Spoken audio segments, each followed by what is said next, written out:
Chinyere ọkpụkpọ oku gọvanọ Chukwuma Soludo na-akpọ ndị Anambra nọ n'ụzọ ije ka ha wenata ụfọdụ akụnụba ha ụlọ ma sonye na mbọ a na-agba ime ka Anambra dịkwa ọhụrụ ka otu nwaafọ Umuoji eje mba dị na kansụl Idemmiri North Maazị Tochukwu Okeke ji wee kwadobe ịgbaghe ukwu osisi olive mbụ na mbụ akụrụ na steeti a. Ya bụ nwaafọ Anambra nọ na Spain wee na-achụ ego kwuru nke a mgbe ọ chọtara onye isi ụlọ ọrụ ABS bụ Sachido Obidiegwu n'ụlọ ọrụ ABS dị n'Awka. Chibụzọ Obidike ga-akọtọpụrụ gị akụkọ a.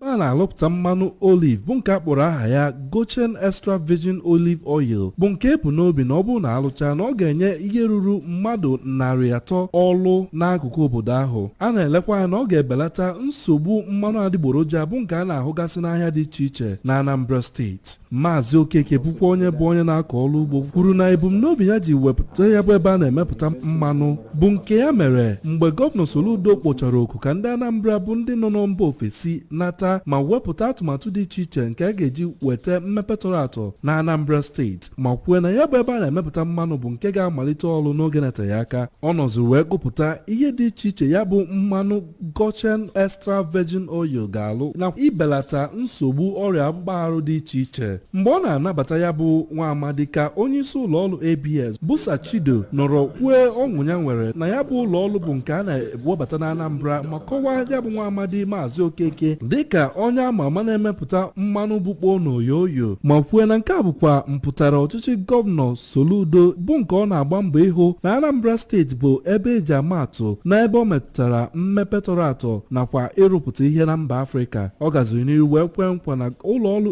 ABS ga-aga n'iru ịkwado ụlọ ọrụ ọbụla na-ewepụta ihe ga-eme ka Anambra steeti bụrụ ejiamaatụ.